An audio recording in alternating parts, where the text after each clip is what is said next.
Olá, bom dia a todos. Parece que tivemos aqui um probleminha com o microfone. Para variar, é muito evento digital, a gente acaba sempre se perdendo aqui se o microfone está ou não ligado. Então, minhas desculpas a você que está acompanhando aqui a mais um evento do Consórcio PCJ, aqui nas mídias sociais da nossa entidade. É um prazer receber a todo mundo aqui em mais uma capacitação do projeto Gota d'Água 2022. E hoje é um dia muito especial, hein? Porque coladinho com o Gota d'Água Entrevista, o Consórcio PCJ terá a honra de apresentar e lançar o 8º Prêmio Ação pela Água, este que é considerado o Oscar da água das bacias dos rios Piracicaba, Capivari e Jundiaí, um prêmio que é realizado aqui pela nossa instituição há 22 anos. Então, será um momento muito especial. Fique aqui coladinho que a gente tem muita coisa que vai acontecer aqui nessa capacitação do Gota d'Água e nessa apresentação do Prêmio Ação pela Água. E como aconteceu no último Gota d'Água entrevista com o nosso queridíssimo jornalista Sérgio Túlio, hoje voltaremos a sortear o livro dele, né? O livro intitulado Água, Precisamos Falar sobre Isso, com quem fez o cadastro prévio para participar aqui do Gota d'Água. Se você ainda não fez, dá tempo, corre lá, a nossa equipe vai colocar aqui no chat do YouTube para você o link para você fazer o cadastro e poder concorrer a esse sorteio dos livros do nosso querido Sérgio Túlio, que fez aí uma entrevista muito legal com a gente, né, há 15 dias atrás. Então, corre lá que dá tempo ainda. Faz a inscrição, a nossa equipe está colocando aqui no chat o link de inscrição, melhor dizendo, o link para você concorrer, fazer sua inscrição e participar do sorteio do livro do Sérgio Túlio. Bom, hoje a dinâmica será um pouco diferente do Gota d'Água Entrevista. Como iremos debater sobre a legislação atual, como a legislação atual está abordando o tema das mudanças climáticas, em especial ao novo Plano Nacional de Recursos Hídricos, que foi recentemente aprovado pelo Conselho Nacional de Recursos Hídricos, o CNRH, a nossa equipe técnica aqui do Consórcio PCJ elaborou uma introdução de como os eventos extremos já impactam o dia a dia da população. Essa apresentação mais completa foi realizada com representantes de empresas norte-americanas, num evento digital promovido pelo Consulado norte-americano aqui em São Paulo, com os representantes aqui da nossa equipe técnica abordando essa temática com esses CEOs, representantes de empresas norte-americanas. Isso ilustra como que esse tema hoje é de fundamental importância tanto para os setores públicos e privados e vem sendo muito atentado em fóruns mundiais sobre essa temática de meio ambiente e também de gestão de recursos hídricos. A apresentação de hoje vai ser feita aqui pelos técnicos do Consórcio PCJ, José César Saad e Eduardo Paniguel, logo mais. Após essa apresentação, aí sim teremos o prazer de receber aqui conosco o secretário executivo do Observatório da Governança das Águas, o OGA, para debater como que o observatório vê os impactos das mudanças climáticas na gestão de recursos hídricos. Mas antes de darmos início ao nosso evento, aqui vai alguns recadinhos aí para você que está acompanhando a transmissão pelo YouTube. As perguntas aos nossos convidados devem ser encaminhadas aí pelo chat do YouTube para que a nossa equipe possa coletar os questionamentos para serem respondidos. Mais uma vez, se você quiser concorrer aos sorteios dos livros do Sérgio Túlio, por favor, pegue o link aí que a nossa produção está colocando no chat, se inscreva para que possa concorrer aos livros, aqui ao sorteio dos livros. Logo após a entrevista com o Ângelo, mais uma vez, coladinho, lembrando você, vamos ter aí o lançamento e a apresentação do regulamento e os prazos de inscrição do 8º Prêmio Ação pela Água. Então, não saia daí, fique conosco, seja muito bem-vindo. Tem muita novidade que vai acontecer hoje aqui, nessa véspera de feriado, mas está todo mundo aí antenado com as atividades do Consórcio PCJ. E para abrir essa capacitação do Gota d'Água, eu convido o secretário executivo do Consórcio PCJ, Francisco Laós, para fazer breves palavras iniciais aqui para a gente. Francisco, muito bom dia, seja bem-vindo e faça aí as suas considerações iniciais, por gentileza. Bom dia, Murilo. Bom dia a todos.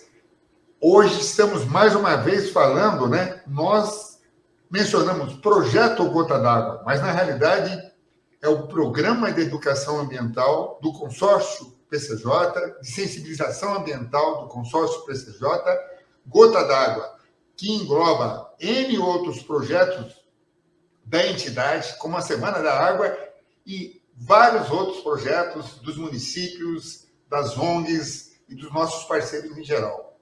Em nome do presidente Mário Botion, prefeito de Limeira, presidente do consórcio, de toda a diretoria e associados, agradecemos o prestígio de todos. Por que é importante falar sobre eventos climáticos extremos? E aonde entra a sensibilização ambiental? O colega Murilo teve uma felicidade incrível em 2014 e 2015, naquela pior estiagem dos últimos 90 anos na época. Quando nós não tínhamos o que fazer, o Murilo acionou os nossos educadores e a comunidade em geral.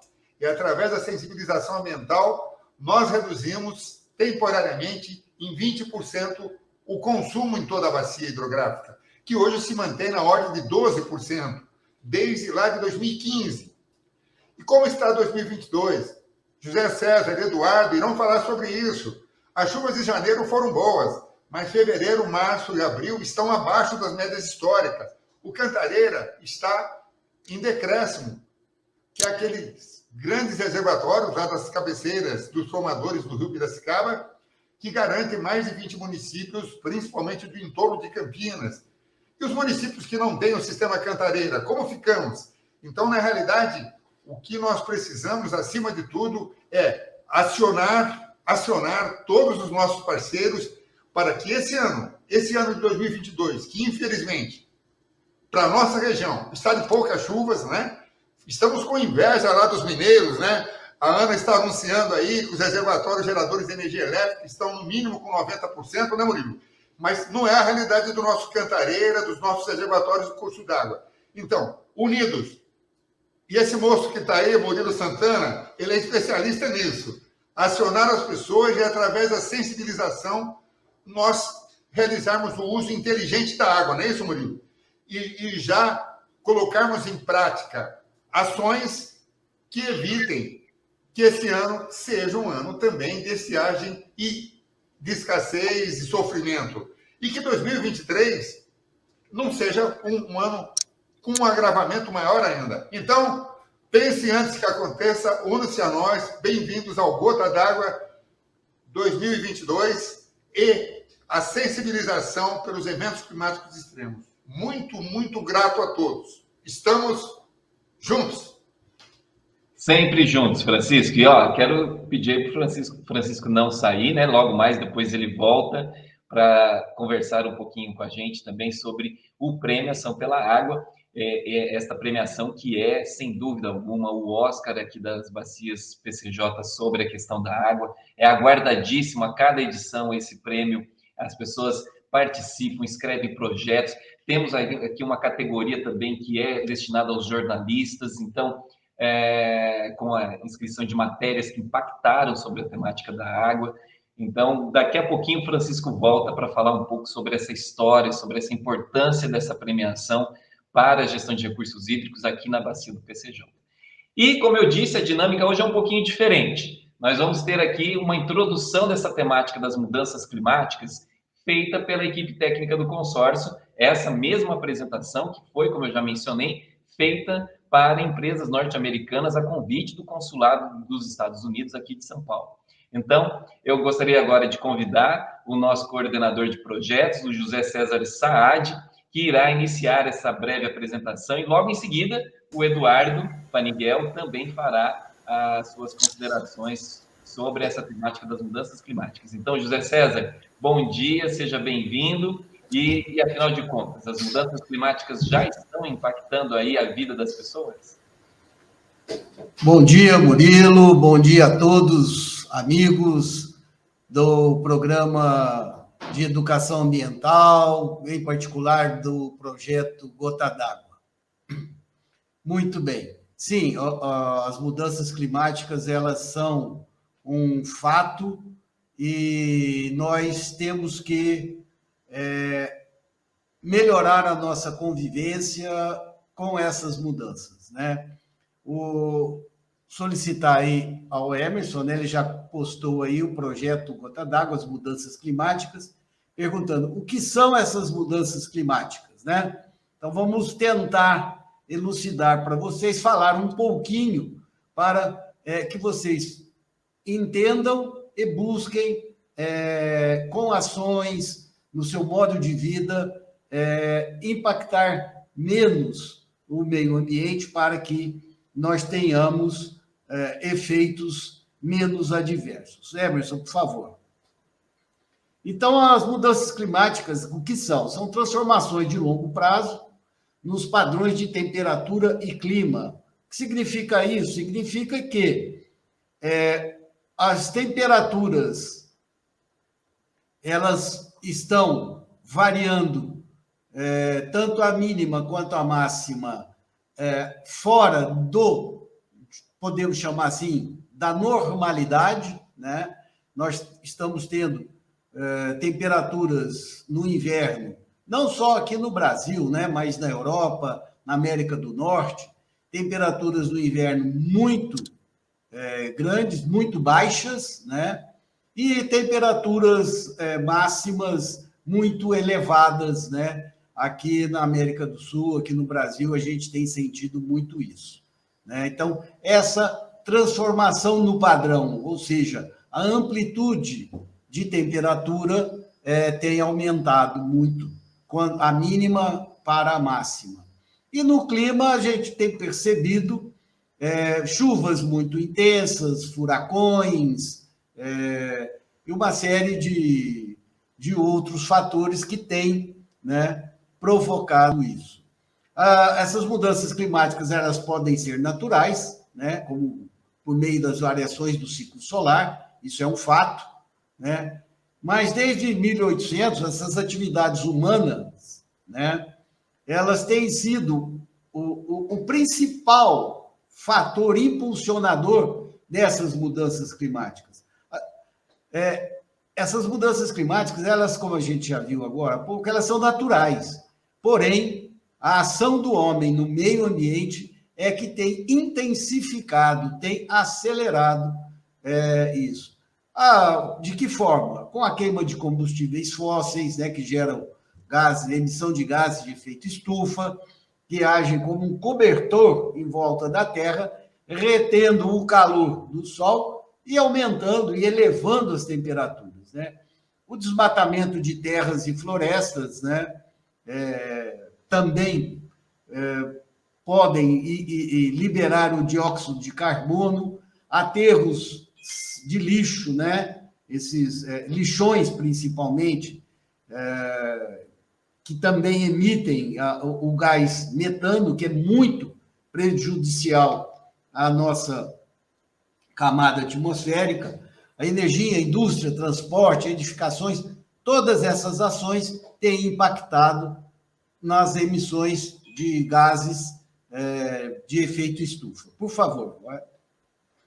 Então, nossas ações impactaram significativamente mais de 75% da superfície do planeta e destruíram mais de 85% das áreas úmidas e 75% da total da água doce utilizada nas lavouras e pecuárias. São utilizados, né? Então, ou seja, o uso da água, ele é fundamentalmente, na sua grande maioria, para as lavouras e pecuária. As mudanças climáticas antropogênicas, ou seja, aquelas provocadas pelo homem, né, são uma das causas do surgimento desses tipos de emergência de saúde, como a gente acabou de ver aí, a Covid-19, né? Por favor, próximo. O ano de 2021 foi o 5º ano mais quente registrado desde 1850. Isso considerando a temperatura média global, ok? Os dados são do relatório do Serviço Copérnico de Mudanças Climáticas da União Europeia, que foi divulgado dia 10 de janeiro de 2022.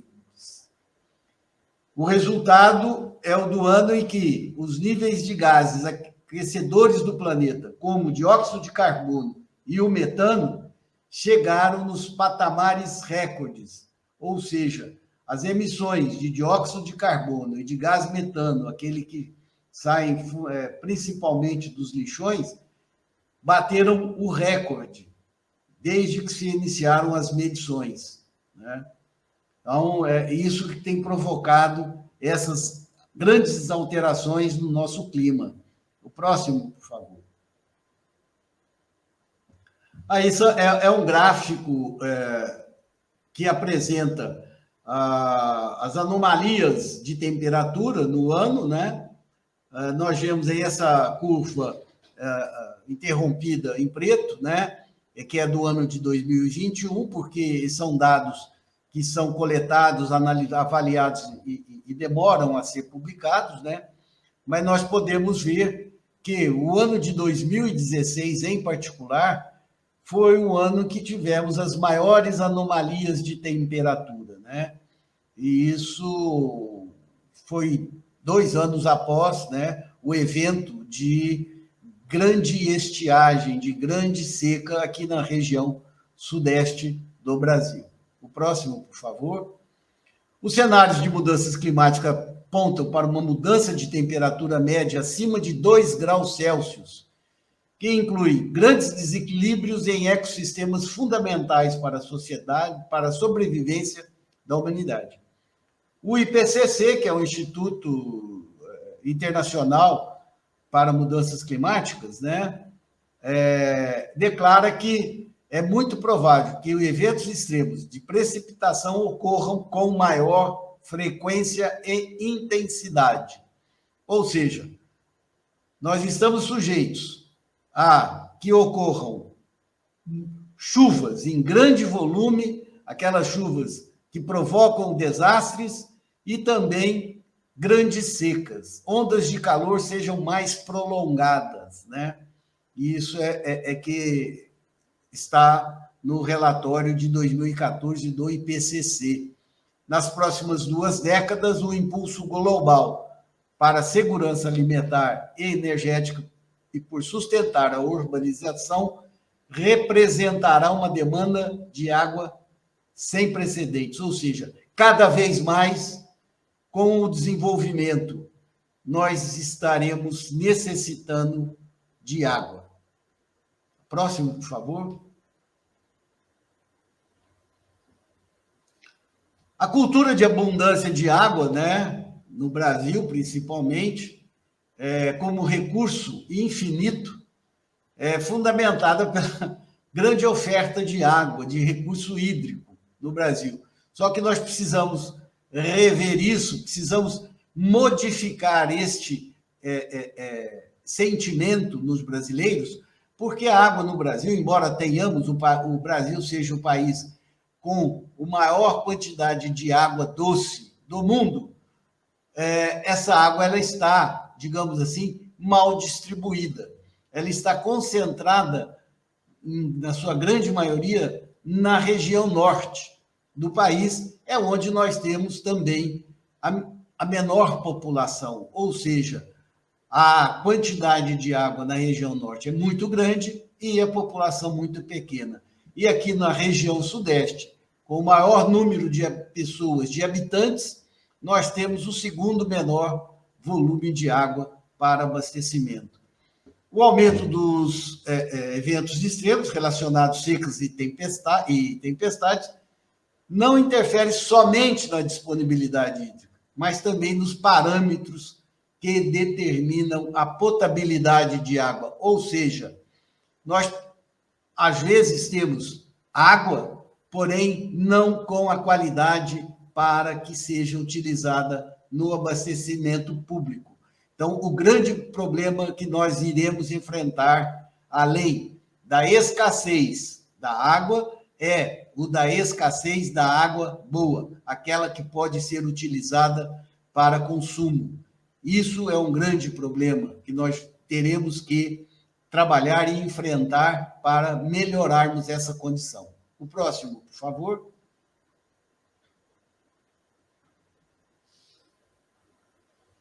O próximo slide.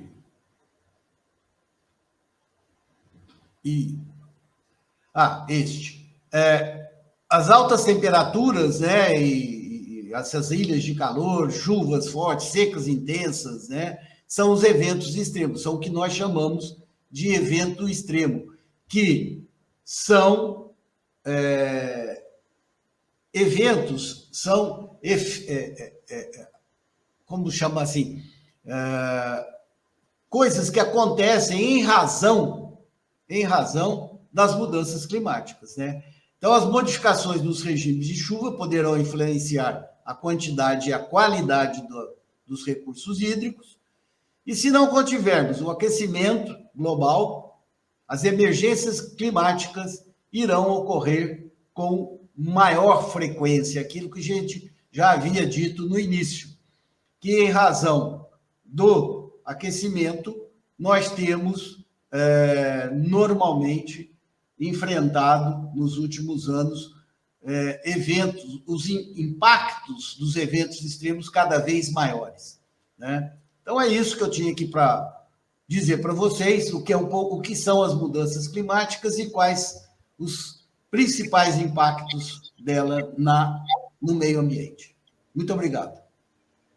Obrigado, José César. E agora eu vou convidar o Eduardo Paniguel, aqui o nosso também da representante aqui da equipe técnica do consórcio PCJ, para complementar aí com algumas informações também dessa apresentação que nós fizemos aos representantes de empresas norte-americanas lá do consulado dos Estados Unidos. Então, Eduardo, por gentileza, fique à vontade agora para complementar aí sobre essa apresentação dos impactos das mudanças climáticas à gestão de recursos hídricos.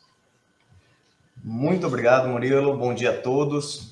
Complementando brevemente já sobre o assunto que o José César comentou de mudanças climáticas, eu quero trazer para a gente debater até mesmo e fazer algumas reflexões dessas mudanças com os eventos de escassez, de seca, de fortes chuvas e também os impactos que isso tem causado em nós, na sociedade. Então, quando nós pensamos dessas mudanças climáticas, conforme o Saad comentou, elas são naturais. Então, esse é um gráfico que daria para a gente passar uns 10, 15 minutos conversando sobre ele. O que ele mostra? Aqui a parte de cima são as diferenças de temperaturas num período de tempo muito maior do que nós vivemos, de uma única geração. Então, a cada ano que se passa aqui, estamos falando de 1000 anos. Então, o gráfico ele trata, do lado esquerdo aqui, o presente, a partir de 2000, até 800 mil anos atrás. Então, existe, durante esse período, épocas de grandes temperaturas, elevadas temperaturas, e as épocas de glaciações. Então, a Terra ela vem sofrendo épocas de glaciações e altas temperaturas. E quando nós analisamos o presente aqui, o que temos visto? Que nós estamos chegando nesses pontos máximos aqui de temperatura antes de começar uma glaciação. E esse limite, na verdade, hoje já está em algo em torno de 400 ppm de gás carbônico na atmosfera. Então a gente percebe uma relação disso com as atitudes antrópicas também, tanto de emissão de gases de efeito estufa, tanto que isso implica na parte de aumento de temperatura do globo terrestre, e algumas outras vertentes também com relação à acidez do oceano, temperatura do oceano, degelo das calotas. Então isso tudo mostra que estamos, nesse momento, numa parte extrema das mudanças climáticas no globo, quando a gente pensa na história, até mesmo de muito tempo atrás, tá?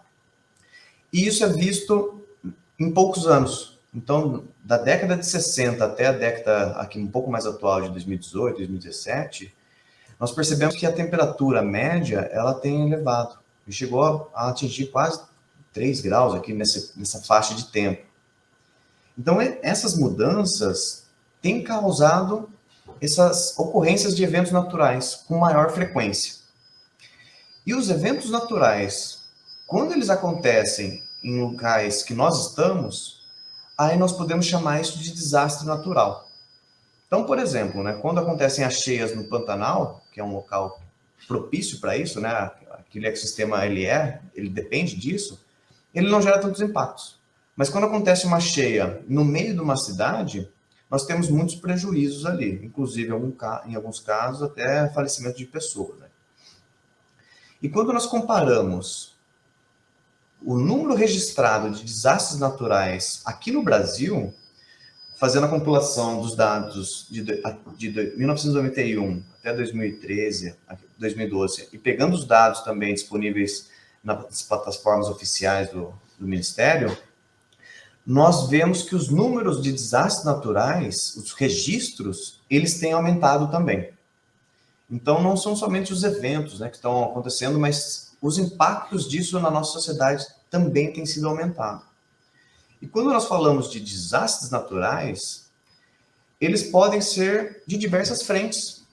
E no Brasil, a principal ocorrência, aqui eu peço perdão por estar em inglês, tá? Mas a principal ocorrência é devido à seca. Então, nesse período de 1991 até 2012, 51% dos casos registrados foram por motivos de seca, de eventos extremos de seca, que causaram esses desastres. Seguido disso, tem também a parte de enxurradas, temos também enchentes de rios. Em alguns casos, mais para o sul do Brasil, tem as tempestades de ventos, de geada. E uma das que acontece também na nossa região do Sudeste é os movimentos de massa. Infelizmente, esses, quando acontecem, geralmente tem algumas comunidades vivendo ali nas encostas que acabam sofrendo muito com isso. E não é poucas pessoas que são afetadas. Então, esses eventos, eles estão realmente impactando um número de pessoas bem significativo. Então, somado todas as pessoas afetadas nesses eventos que aconteceram de 91 até 2012, somam-se mais de 120 mil pessoas, mais de 120 milhões de pessoas afetadas. Então, esses eventos, essas mudanças climáticas, é uma coisa que nós temos, sim, que tomar muito cuidado, ter uma atenção, e é por isso também que faz parte desse projeto do Gota d'Água, é o tema desse ano. Então, quando nós fazemos essa compilação do Brasil como um todo, nós temos aqui as diversas vertentes, né, de onde acontecem esses eventos extremos, aonde temos os impactos de secas, estiagens, enchentes, até mesmo a questão de fogos selvagens, né, nas florestas, nas áreas de matas. Então, o Brasil como um todo, ele é impactado por esses eventos, não é uma única região. Cada um acaba sofrendo mais por alguns motivos. E relacionado a isso também, temos a questão de disponibilidade e qualidade da água. Então, dentro dessa parte de eventos extremos, tanto quando a gente fala de enchentes, quanto nos longos períodos de estiagem, nós conseguimos ver essa discrepância que acaba intensificando até mesmo a gestão de águas. Então, essas fotos aqui é do Rio Piracicaba. E nós podemos ver tendo uma vazão de 500 metros cúbicos por segundo, numa época de cheia, ou até mesmo quase 5 metros por segundo, numa época já de longas estiagens.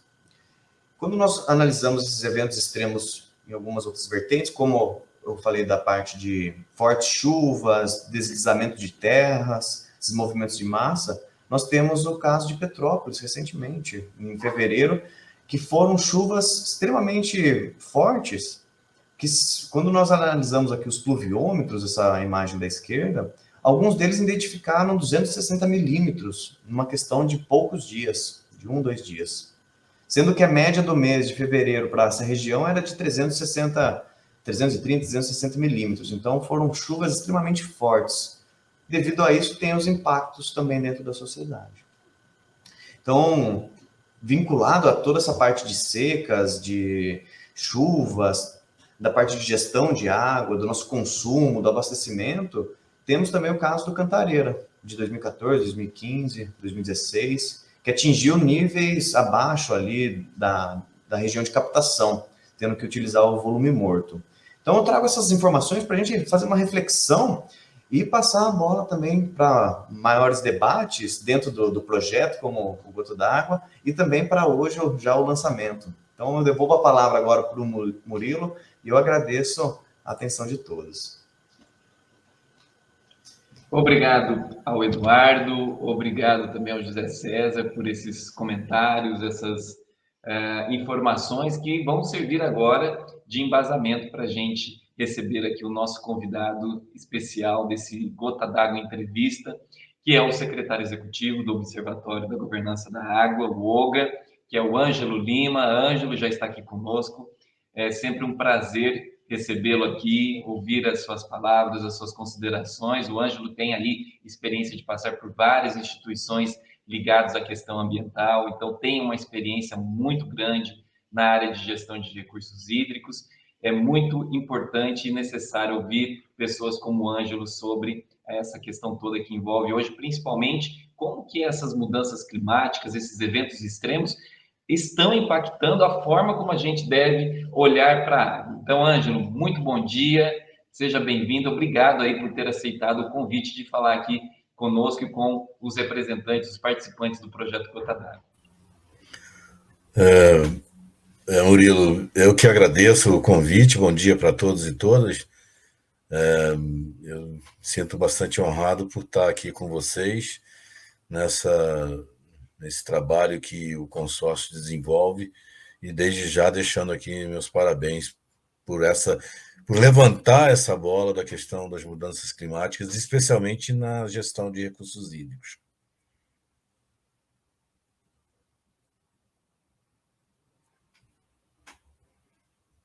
E para que alternativas sejam propostas, debatidas e, sobretudo, buscar consenso de ação com relação a esses temas mais polêmicos, né?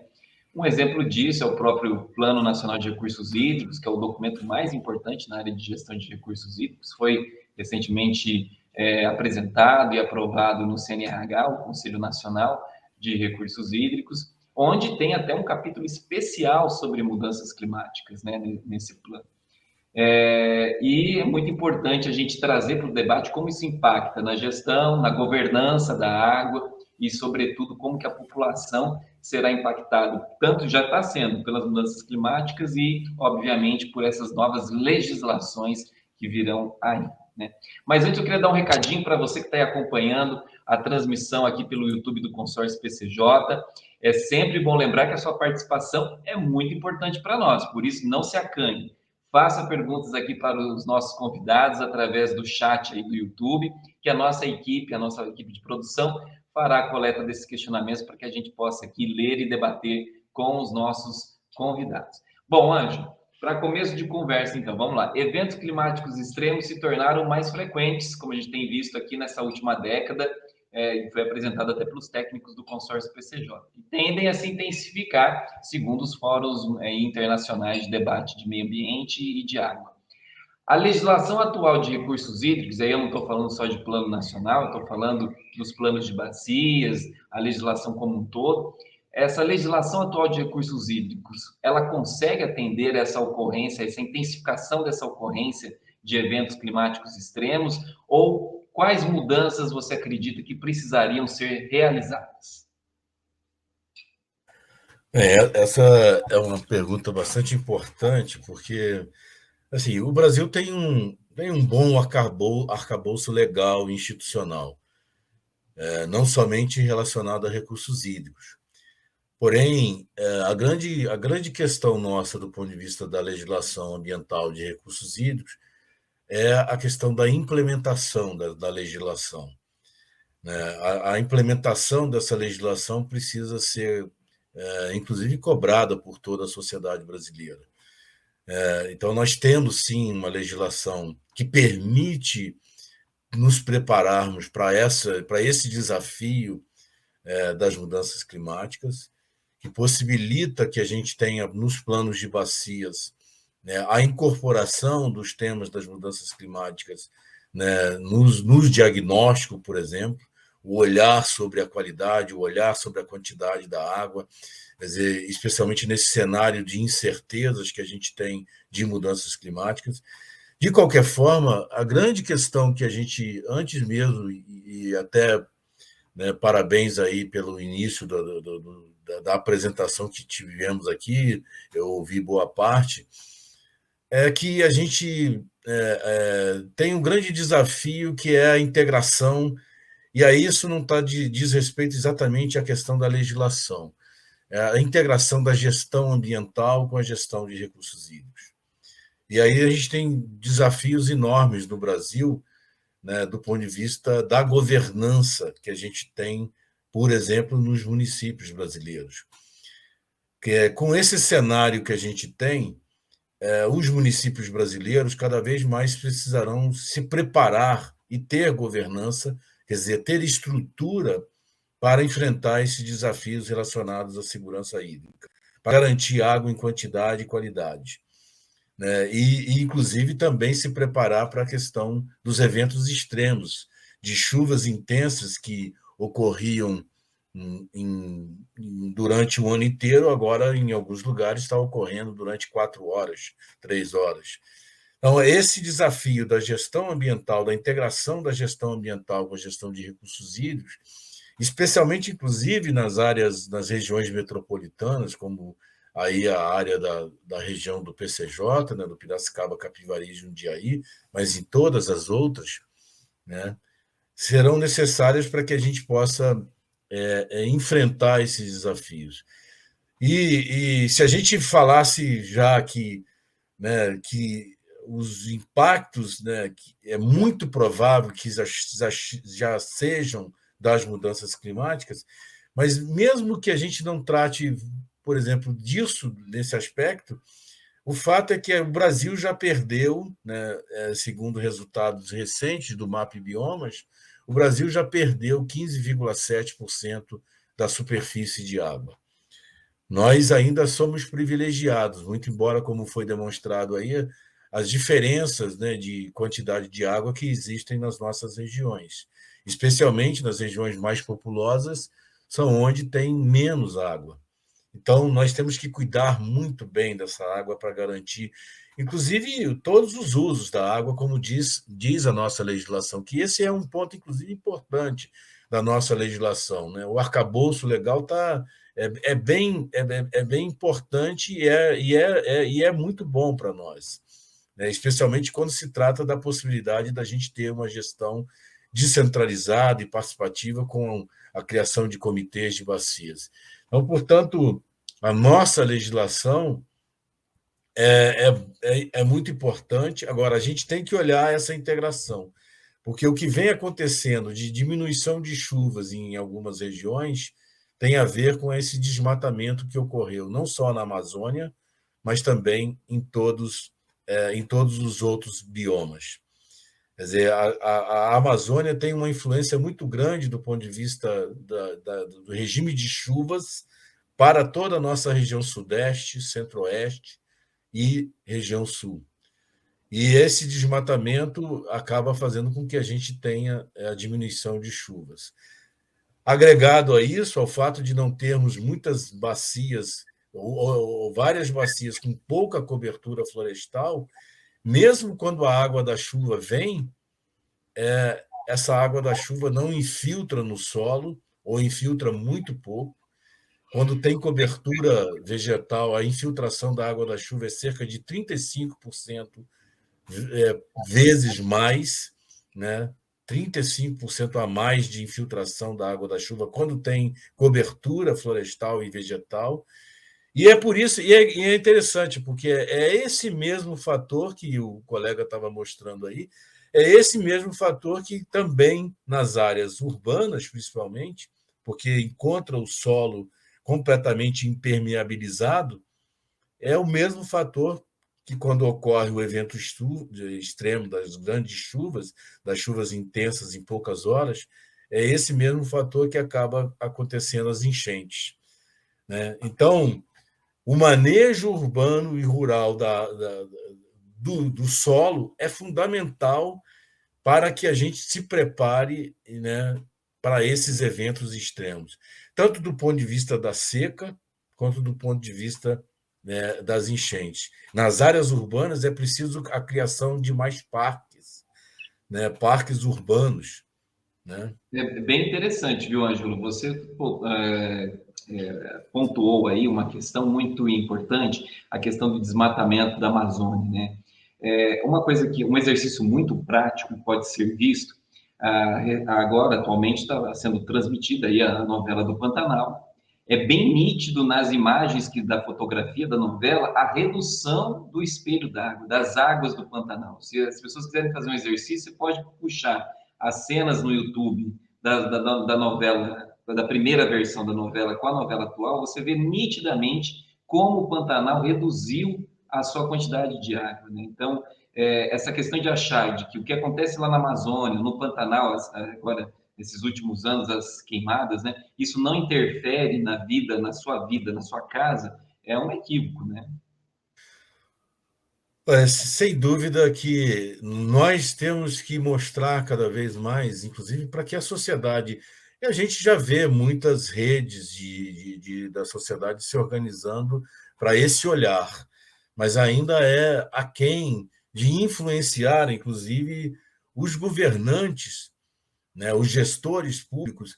A gente vê um equívoco muito grande, inclusive mesmo às vezes por parte até da imprensa brasileira. A culpa é da chuva. A culpa não é da chuva.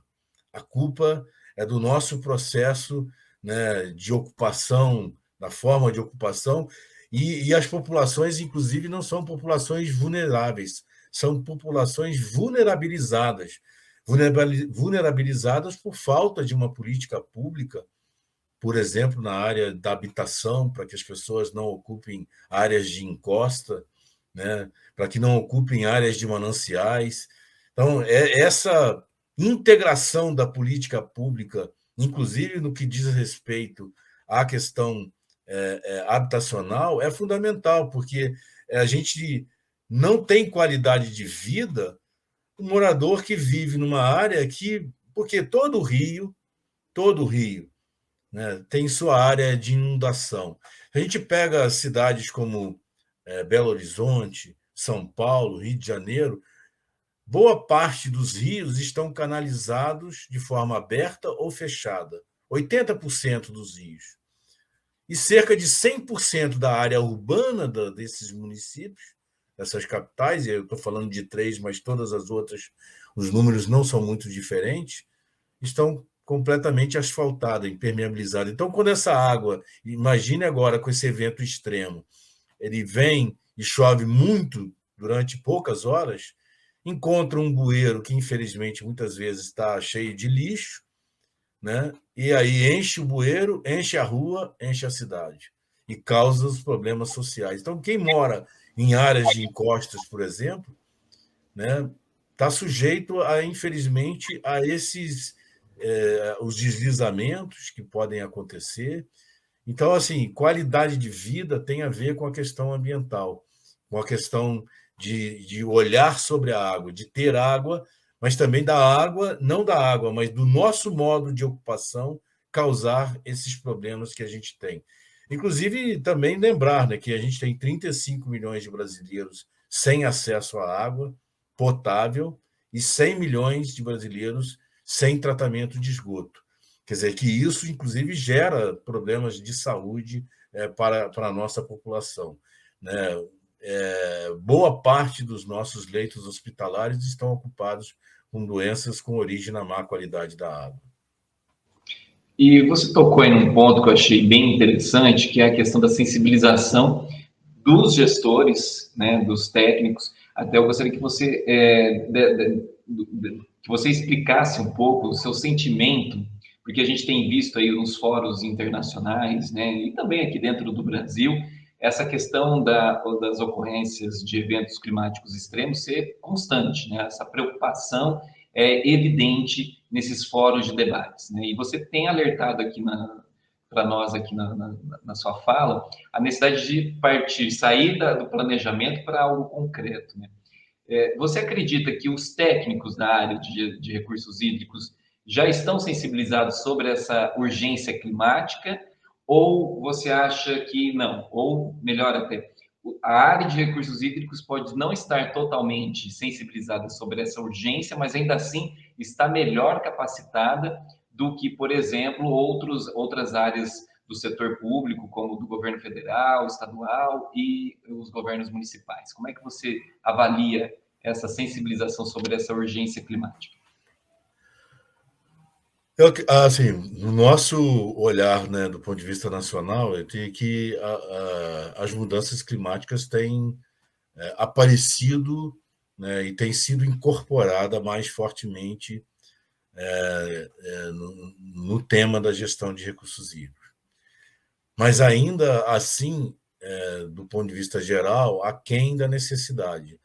Aquém da necessidade do ponto de vista do planejamento e da preparação de planos de contingência e de riscos em relação às mudanças climáticas, e de outro lado, também da própria implementação, né, o grande desafio dos planos de bacias que fazem um diagnóstico sobre a bacia, independente, inclusive, do olhar sobre as mudanças climáticas, mas que mostra que a bacia, boa parte das nossas bacias, não estão com uma qualidade da água boa, né? O recente estudo, por exemplo, da SOS Mata Atlântica mostra, né, do Observando os Rios, que apenas 10% dos rios na Mata Atlântica, que estão rios que estão na Mata Atlântica, apenas 10% estão com qualidade boa. E isso tem a ver, inclusive, com a questão da quantidade de água, porque não há como dissociar, né? E quando a gente olha os dados do MAP Biomas, a gente percebe, independente se a gente precisar e melhorar esse número, né, registrado pelo MAP Biomas, mas ele é uma referência. E, ao mesmo tempo, é uma referência também, né, não só os dados da SOS, mas também os dados da Agência Nacional de Águas e Saneamento Básico, que mostra também que a qualidade da água em muitas bacias não estão boas, estão regulares. Então, a gente precisa... E cada vez mais, a grande importância que tem, por exemplo, agora nós vamos ter um momento das eleições no Brasil.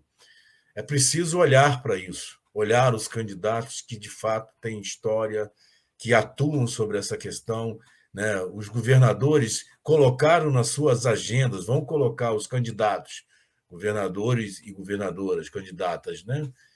Vão colocar na sua plataforma essa questão das mudanças climáticas, a questão das águas, a segurança hídrica para a população.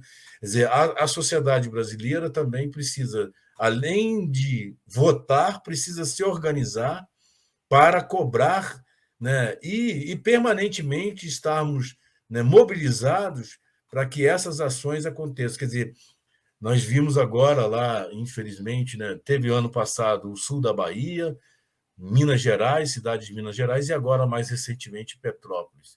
E quando a gente olha, faz análise, vê que os gestores diminuíram o recurso para atuação exatamente frente a esses riscos, sabendo que a cidade de Petrópolis, inclusive, do ponto de vista da sua localização geográfica, pode acontecer, e já aconteceu, tem história mostrando isso, né, impactos que aconteceram agora, né, com chuvas extremas.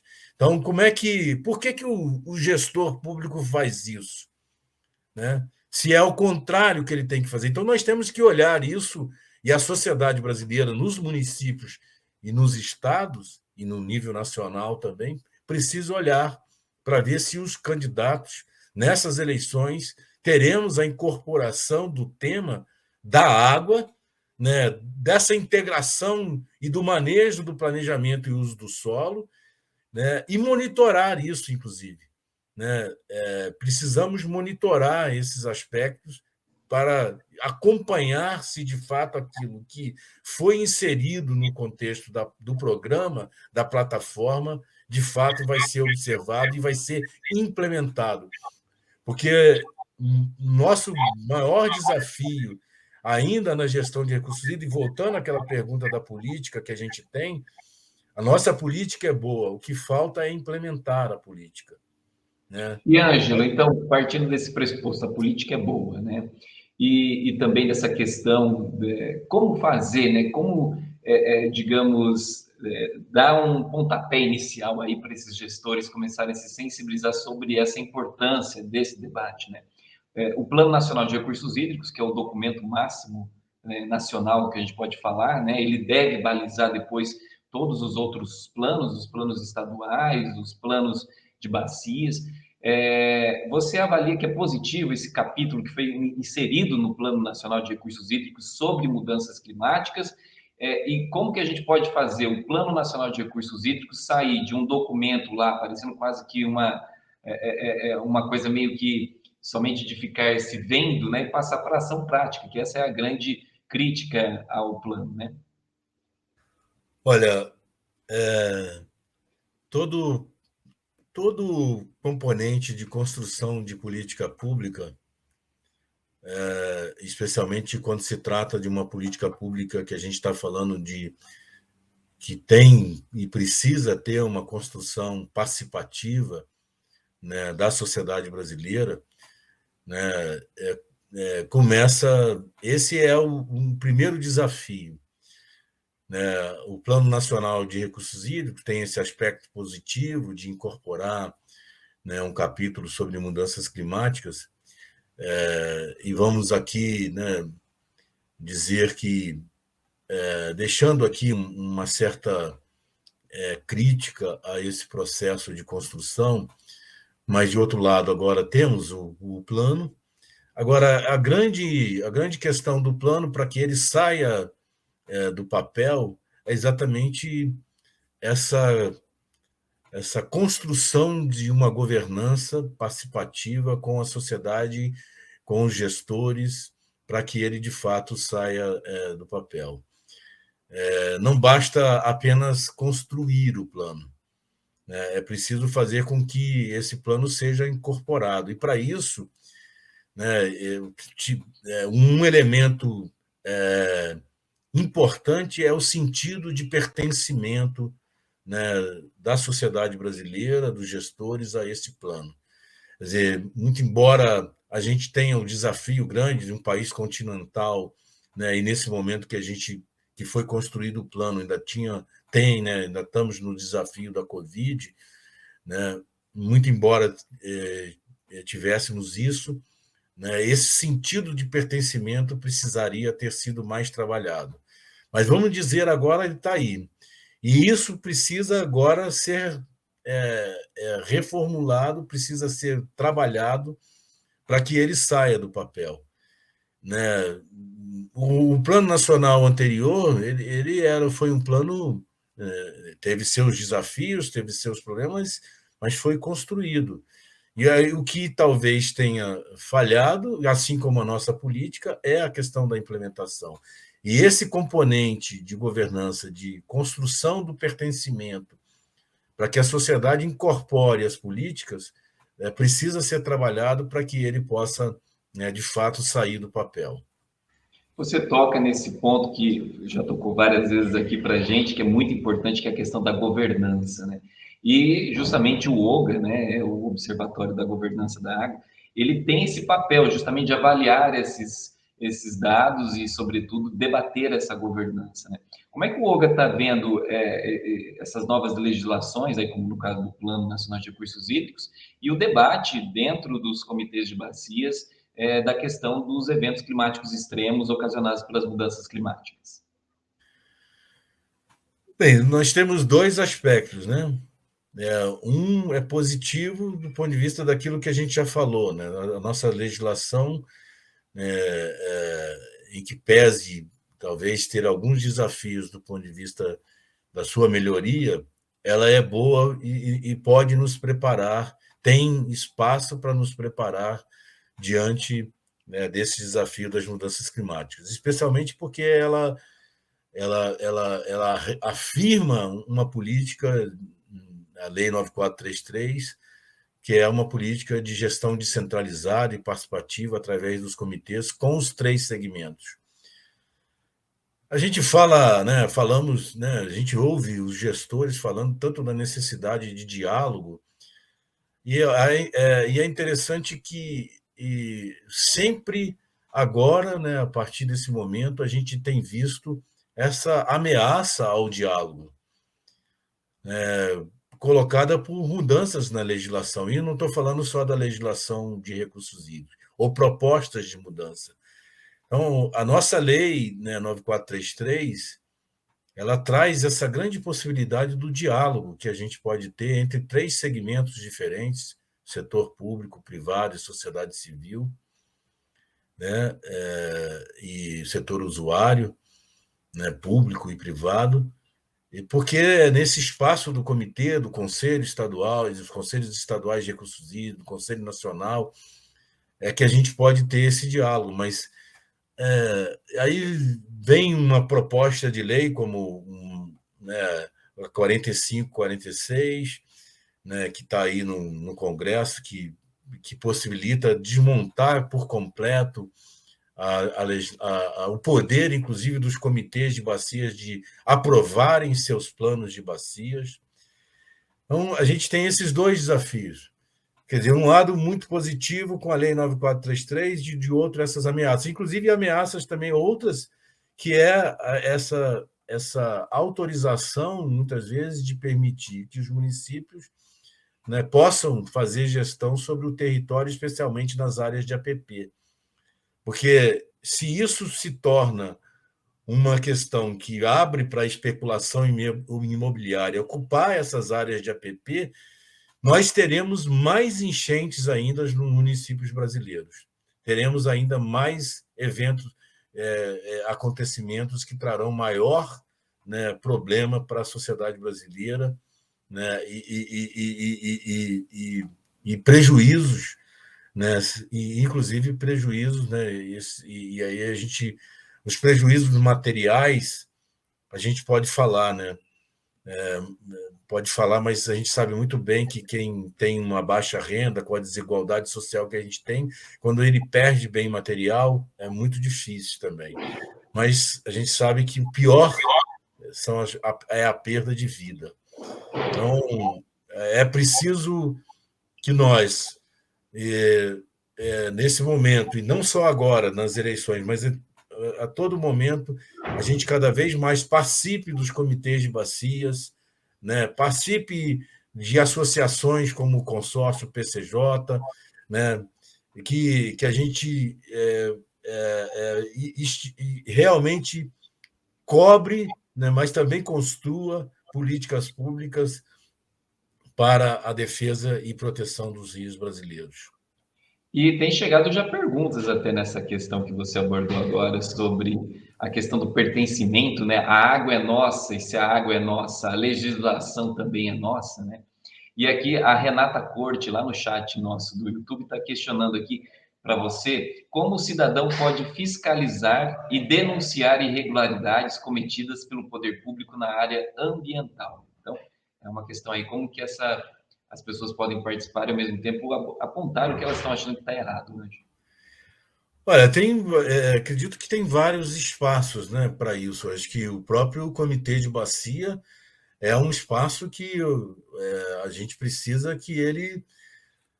Porque qual a importância da gente colocar esses conflitos dentro do Comitê de Bacia? Porque um dos papéis do comitê é exatamente negociar os conflitos, procurar resolver os conflitos. Então, o espaço dos comitês de bacias deve ser um espaço onde apareçam, e a sociedade brasileira pode, né? Nós temos hoje 243 comitês de bacias no Brasil. Então, a sociedade brasileira pode entrar no site da Agência Nacional de Águas, ver onde você mora, onde você está trabalhando, né, e ver se ali tem um comitê de bacia, procurar saber, né, praticamente todos os comitês têm sites, procurar saber os dias das reuniões, as reuniões são abertas, as pessoas podem participar, né? Então, é claro que o poder da decisão está com os representantes, mas não, os comitês têm reuniões que são reuniões abertas e as pessoas têm direito a falar. Outros espaços são os ministérios públicos, né? O Ministério Público também pode ser um espaço de denúncia. Outro é a imprensa, né? A imprensa também pode ser um espaço de denúncia, né? O cidadão também tem direito, inclusive, de chegar nas próprias empresas, né? Especialmente públicas, para questionar a sua atuação, né? Temos aí o regime da transparência que a gente tem no Brasil e que deve ser cobrado, deve ser fortalecido, Então, tem vários espaços, e eu diria mais, está na hora, especialmente, da gente cada vez mais ampliar a organização da sociedade brasileira. Quer dizer, a colega que perguntou isso, eu acho que também a gente pode organizar associações em defesa dos rios, né? Mesmo que naquele rio tenha um comitê de bacia, mas também podemos organizar para, inclusive, a partir dessa uma ação coletiva, né? Porque muitas vezes uma voz única não tem força, né? Mas uma associação, né, se mobilizando, verificando. É claro que, por exemplo, tem um desafio, mas, por exemplo, esse trabalho do Observando os Rios da SOS Mata Atlântica é importante porque são voluntários que monitoram a qualidade das águas. Então, essas ações também voluntárias e organizadas são especialmente importantes, né, para a gente, inclusive, ter dados sobre a questão da situação do rio.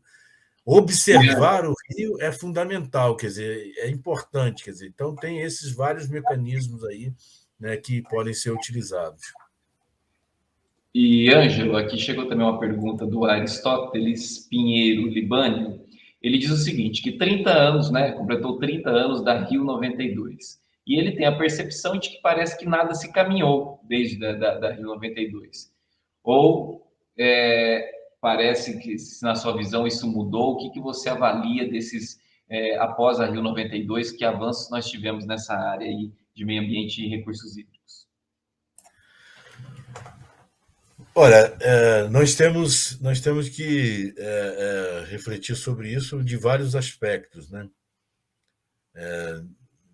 Não só do ponto de... É claro que sempre o resultado, a parte prática, é que a gente tem um olhar, né, mais fortemente sobre ele. Mas a gente não evoluiu somente do ponto de vista prático, de alguma forma, mas também evoluiu do ponto de vista conceitual, né? A partir da Rio 92, vários aspectos do ponto de vista de conceitos que a gente não tinha, né, da gestão integrada de recursos hídricos, da integração da gestão ambiental com a gestão de recursos hídricos, né, da questão do conceito do desenvolvimento sustentável, né? Então, vários conceitos importantes evoluíram a partir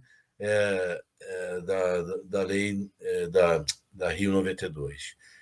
É claro que isso deve resultar e precisa resultar nos aspectos práticos, na implementação das políticas. Mas se a gente olhar alguns anos atrás, a gente tinha muito mais de 100 milhões de brasileiros sem saneamento, por exemplo. A gente tinha muito mais de 35 milhões de brasileiros sem acesso à água potável. Então, portanto, assim, a gente tem avanços, a gente, por conta, inclusive, mas também temos que olhar o contexto, né, do país, né, onde a gente teve um momento, a partir da Rio 92, durante uns 10, 20 anos, que a gente teve um boom de exatamente aquilo que eu acabei de falar, da organização da sociedade brasileira. Então, assim, isso fez com que muitas coisas evoluíssem. E agora a gente tem uma sociedade muito diversificada em termos de organização social. Temos muitas redes funcionando, mas ainda essas redes não estão integradas de forma a fazer com que essa política, né, tenha resultados maiores, sejam implementadas, né? Então, assim, nós evoluímos, tivemos evolução, não é o que deveria, não é aquilo que a gente almeja, não é aquilo que a gente deseja, mas evoluímos. Agora, muito embora é isso, aquém das necessidades que a gente precisa, inclusive com esse olhar, né, de integração, né, das políticas públicas. Quantas cidades a mais a gente tem hoje tem ciclovias, por exemplo, né? Tem mais cidades, a gente não tinha tantas cidades com ciclovias, mas hoje você tem mais. É fruto do quê? Mas é fruto também, especialmente, dessa participação social, né? da sociedade que se mexe e cobra, né, que essas coisas sejam implementadas, né? Então, isso é fundamental. Quer dizer, a gente vai ter cada vez mais avanço quanto mais a sociedade for organizada, integrada e dessa forma cobrando, né, e também cobrando para construir também, né? Porque não dá os gestores públicos que acharem que sozinhos vão conseguir construir políticas públicas para enfrentar os novos desafios, eles estão na contramão da história. Né? Na contramão da Exato. E, história. Ângelo, aproveitando essa sua deixa, chegou uma pergunta aqui, tem muitas perguntas, não vai dar para responder todas, então peço aqui desculpas às pessoas que estão fazendo questionamentos. A gente vai depois encaminhar essas perguntas para o Ângelo para que ele responda depois por e-mail, tá bom? Mas tem uma pergunta aqui que eu não posso deixar passar, porque está dialogando com essa sua frase, que é essa questão da participação e tudo mais das pessoas, do poder público. E aí chegou uma pergunta do Elias Adriano dos Santos, que ele diz o seguinte: como é que você vê a fragilidade política dos organismos de bacias nesse momento atual do país? Então, é muito interessante o que você está falando aí dessa questão do engajamento, o fortalecimento das redes, mas há uma percepção aqui das pessoas de que os organismos de bacias estão perdendo essa força política. Você também analisa dessa forma? Nós precisamos fortalecer esse papel político, né, dos organismos de bacias, das instâncias que nós temos no Sistema Nacional de Gerenciamento de Recursos Hídricos. Esse papel político, né, que se liga, que se conecta ao papel técnico dos comitês, é fundamental para que a gente possa ter a implementação de políticas públicas. A gente estava falando dessa questão da implementação, por exemplo, nós temos instrumentos, né, da Política Nacional de Recursos Hídricos, instrumentos de gestão, como o plano, o enquadramento, a cobrança pelo uso da água, né, o sistema de informação, né? E esse papel político, inclusive, tem a ver com esse fato de que, infelizmente, boa parte da sociedade brasileira sequer conhece, né, os comitês de bacias. E vejam, 83% da área do Brasil, 83, quer dizer, os comitês de bacias existentes hoje cobrem cerca de 83% da população brasileira. E o inverso disso é que os comitês, né, são poucos conhecidos, né, e eventos como esse são importantes para que a gente trate disso. Então, assim, e de outro lado é essa questão da implementação dos instrumentos. Por exemplo, a cobrança pelo uso da água só tem em 6 estados brasileiros. Como é que você tem uma gestão, uma política implementada, se os instrumentos não estão igualmente implementados por todo o país? Então, assim, não é só do governo federal que se deve cobrar, é também dos governos estaduais, inclusive, novamente reforçando agora, que eles valorizem esse sistema que foi construído, mas a valorização não é só uma defesa, né, vazia, é uma defesa de que colocar recursos para que essas políticas sejam implementadas. Porque através do plano, através dos comitês, se faz um diagnóstico de bacia, se sabe como é que está a situação da bacia e depois se prepara programas. Agora, se não tem recursos, como é que esses planos, esses programas serão implementados?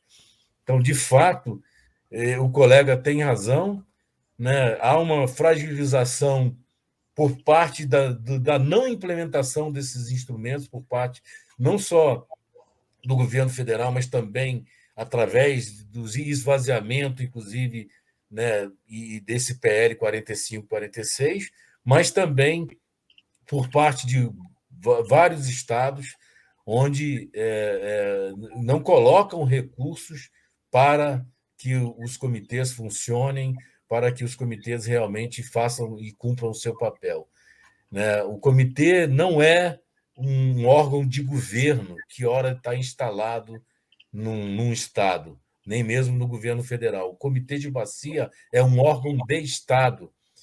E essa força política que a gente deve fazer valer, mostrar isso para todos os cidadãos, para todos os governantes, para os deputados, deputadas, senadores, senadoras, enfim, e isso será muito importante para que a gente tenha, de fato, a nossa política implementada. Porque é isso, né? A sociedade brasileira, né, a gente não pode deixar de dar razão a essas perguntas. Mas será que evoluiu? O fato é que as pessoas precisam ver na prática, mas, ao mesmo tempo, também, além de ver na prática, é preciso que a gente, como a gente tem uma Constituição hoje de 88, que abriu espaços para que a gente participe da construção de políticas públicas, é preciso que a gente passe passe da ação de cobrar para também participar, né? É claro que muitas vezes a gente sabe que, né, e nós temos isso, uma diferença muito grande no Brasil, e temos muitas, né, associações, redes defendendo vários rios, né, e muitas vezes o gestor público fica insensível a essas colocações, né, feitas por várias organizações diante da situação que a gente vive.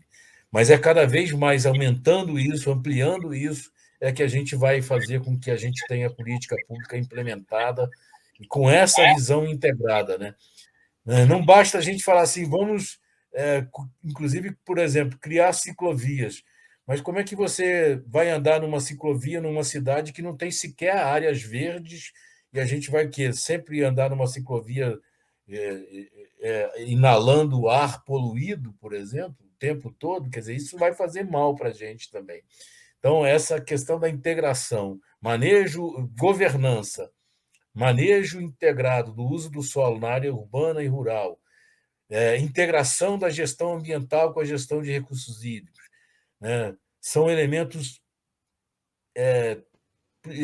primordiais para a gente enfrentar os desafios, inclusive das mudanças climáticas. Infelizmente, o fato é que a gente teremos muito mais eventos, e eventos extremos, não só de cheia, mas também de seca. De seca. Então, isso terá que nos modelar. Imagine, né, as pessoas que estavam... A gente falava, né, o principal para você enfrentar a Covid era lavar as mãos. E você imagina as pessoas que não têm acesso à água. Como é que eles fizeram isso, né? Poxa, você está dando spoiler aqui do Premiação pela Água. Não, eu não sabia. Mas é verdade, essa questão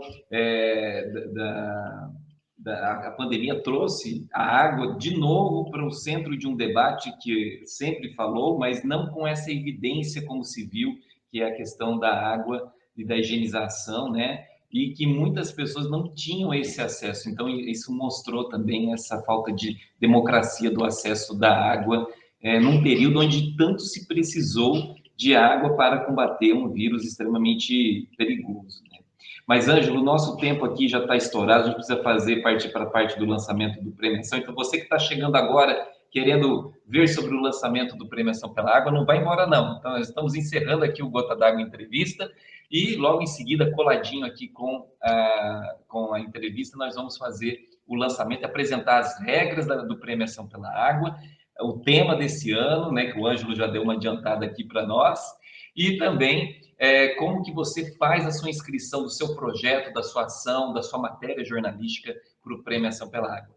Ângelo, antes da gente se despedir, eu queria que a gente tenha aqui alguns livros para serem sorteados, porque no Gota d'Água Entrevista da semana passada, veio aqui o jornalista Sérgio Túlio, ele escreveu um livro, A Água, Precisamos Falar Disso. E nós temos alguns exemplares aqui para sorteio para os participantes do Gota d'Água. Então, vou pedir para que você fale alguns números para mim, nós vamos sortear 5 livros, tá bom?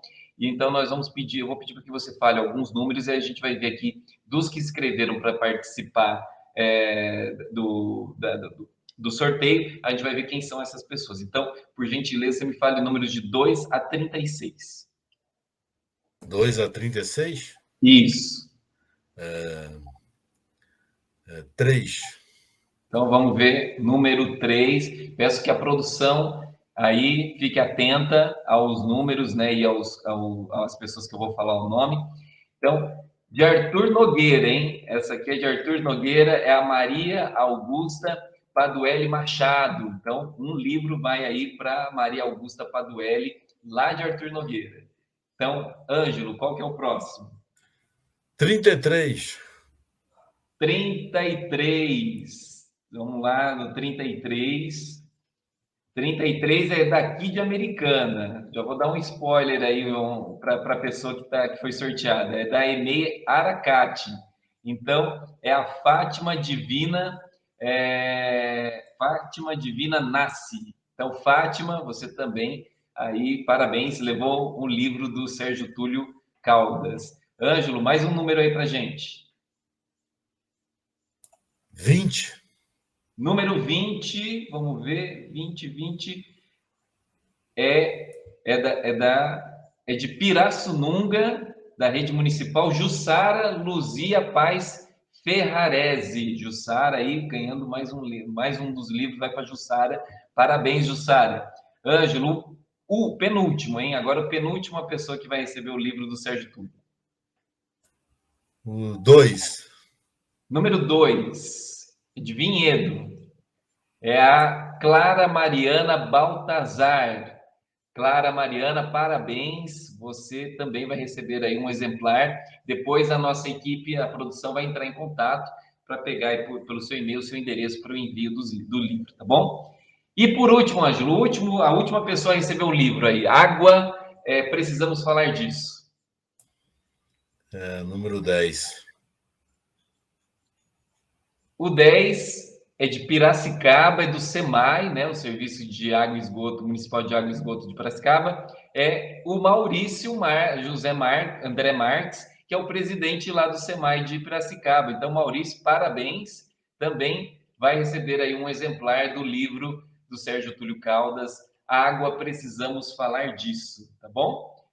Ângelo, muito obrigado por ter aceito o convite aqui, né, de forma até extemporânea, né? Acabamos tendo que readequar aí a sua agenda para poder participar. Muito obrigado de coração, você é um amigo muito querido. Conte com a gente sempre lá no OGA e nós também estamos à disposição para você. E muito obrigado por ter trazido essas reflexões, é sempre bom ouvi-lo, principalmente sobre essa questão que envolve a governança.